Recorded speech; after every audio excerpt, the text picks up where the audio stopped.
Alors mes chers amis, pour ce nouveau cours de Torah aujourd'hui, eh bien, on a eu à mon travail le chiour, le retour du chiour, du cours du Rav Amselem de Achoma. Et il nous a rappelé une donnée importante. Quelque chose d'une prière que nous faisons, que nous récitons normalement tous les jours. Et il ramène l'enseignement de Rabbi Shimon Bar Yochai. Et ça a été même distribué en Israël. C'est pas quelque chose d'insurmontable à faire, mais il faut quand même y mettre un peu d'implication, de comprendre. Shema Israël. Hashem Elokeinu, Hashem Echad, Baruch Shem Kevod Malchuto Leolam Vaed. Rabbi Shimon Bar Yochai dit, si chaque juif et chaque juive, en tout cas une bonne majorité du peuple juif, eh bien, se mettait à réciter avec ferveur ces mots-là, ces trois paragraphes-là qui composent le schéma Israël, alors il serait protégé de tout mal et de tout ennemi. Quand on a vu les images hier que le porte-parole de l'armée israélienne a montré sur l'endroit où les 6 otages ont été exécutés, on pensait être sorti du 7 octobre, on y est encore et on y sera encore tant qu'on n'aura pas.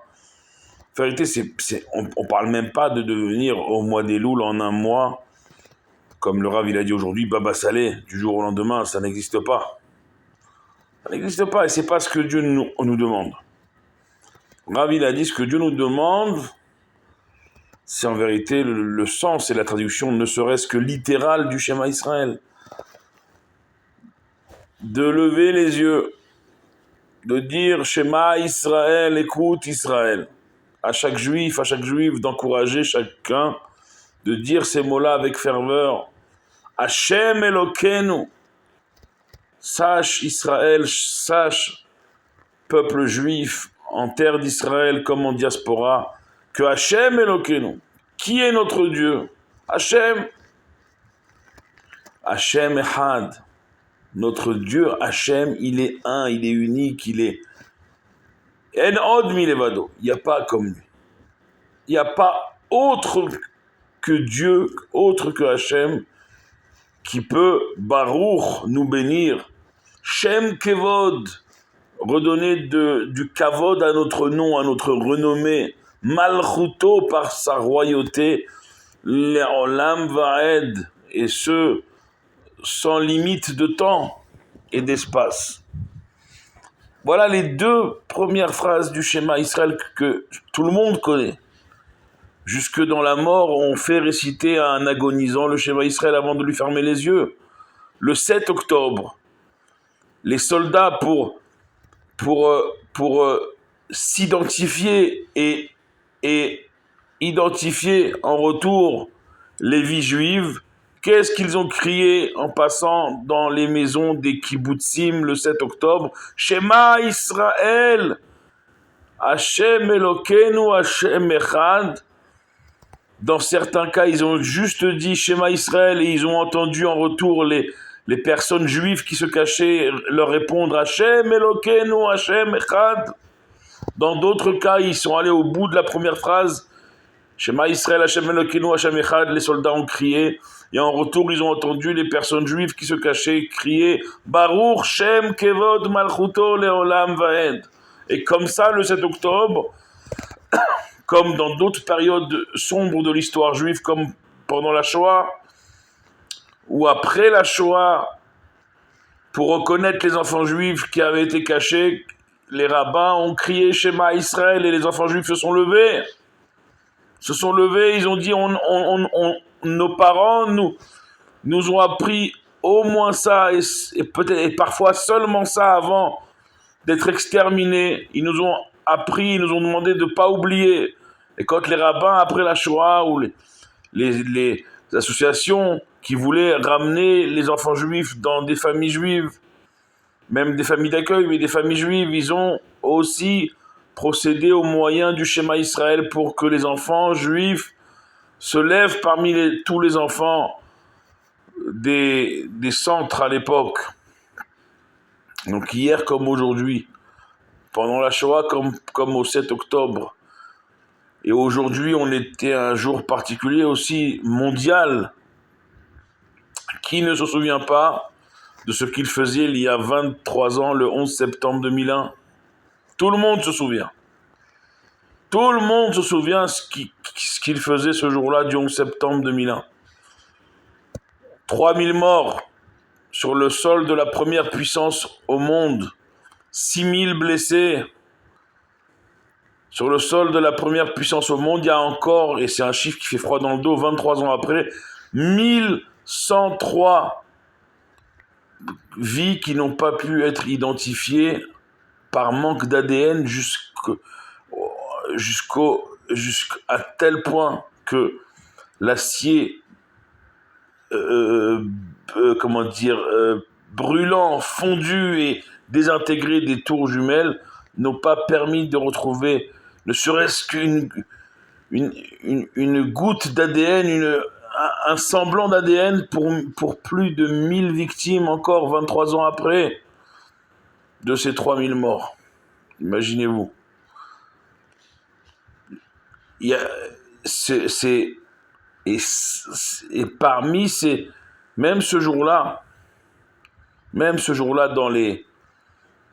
les tours jumelles, comme dans les décombres, on procédera aussi pour, hypothétiquement, parce que il n'y avait plus rien à retrouver, eh bien, des sauveteurs, juifs et non juifs, ils avaient la liste. Il y a toujours ces noms-là, que les rabbins ont libéré les femmes agounotes il n'y a pas de trace ADN, il n'y a pas de quoi. On sait qu'ils sont plus là, mais il n'y a aucune trace. Eh bien, à l'époque également, schéma Israël. Et ce schéma Israël, dans toutes les tragédies juives ou non juives, elles ont été le cri de ralliement. L'ultime cri, le dernier espoir qui ont fait se dresser les survivants de ces tragédies et qui aujourd'hui peuvent mettre un terme définitivement à toutes ces tragédies et ouvrir un monde nouveau. Shema Israël, Hashem Elokeinu, Hashem Echad. Bien sûr, c'est pas seulement les deux premières phrases, il y a les 3 paragraphes. Ve'ahavta, le premier, tu aimeras Dieu. Ve'aya im shamoa, si tu entends sa parole, ses commandements. Vayomer Hashem, la troisième paragraphe qui parle de la mitzvah des tzitziot, où aujourd'hui, depuis le 7 octobre, et ça ne s'est pas arrêté, chaque soldat qui rentre ou qui retourne ou qui re-rentre dans le territoire ennemi, aujourd'hui en Israël, il demande qu'on lui amène un tzitzit. Il rentre avec sur lui les fils des tzitzit. Et soldats religieux comme soldats non religieux, tous les soldats, depuis le 7 octobre, ont voulu pénétrer dans ce territoire ennemi en opération à la condition d'avoir sur eux les tzitzit, le talit katan. Religieux comme pas religieux, des soldats, tous les soldats, on rentre, on fait la guerre pour le Ham Israël avec sur nous les tzitzit. C'est le 3e paragraphe du schéma. Schéma Israël, mes chers amis. Rabbi Shimon Bar Yochai, c'est pas moi. Je suis un rigolo, moi. Je suis un rigolo. Rav Amselem, aujourd'hui, de Achoma, nous a ramené l'enseignement de Rabbi Shimon Bar Yochai. Combien, si chaque juif, il dit à un autre juif, de faire Shema Israël le matin, Shema Israël le soir, comme c'est marqué dans le premier paragraphe du schéma, Beshor Becha à ton coucher, Ufkumecha à ton lever. si une majorité de juifs et de juifs, si l'ensemble, on l'espère, de tout le Ham Israël, tout le peuple juif, ici en Israël comme en diaspora, tout le Ham Israël, ils crient ensemble Shema Israël. Et ces deux premières phrases, ces trois paragraphes, ça prend 5 minutes à les dire avec concentration, avec ferveur, en comprenant, en essayant de comprendre au moins les deux premières phrases. Et en entraînant d'autres juifs à dire Shema Israël. C'est la prière juive centrale, la prière juive de toutes les époques, de toutes les souffrances, de toutes les joies aussi, bien sûr. Eh bien, nous promet Rabbi Shimon Bar Yochai, le maître de la Kabbale juive par excellence, le fondateur, celui qui a fait descendre le Zohar, la splendeur des secrets de la Torah dans ce monde, le premier, nous dit, vous ne serez plus touchés par aucun mal et par aucun ennemi. Chers amis, Shema Israël, on ne vous demande pas de devenir Moïse, Moshe Rabbeinu. Dieu, en ce mois d'Elul, il attend des actions si petites paraissent-elles à nos yeux, mais emplies de cœur et de ferveur. Et le Shema Israël, tout le monde peut le faire. En phonétique, en français, en ce que vous voulez, juste lever les yeux. Et ensemble, on doit lever les yeux. Et matin et le soir, Shema Israël. Et tout peut s'arrêter d'un instant à l'autre.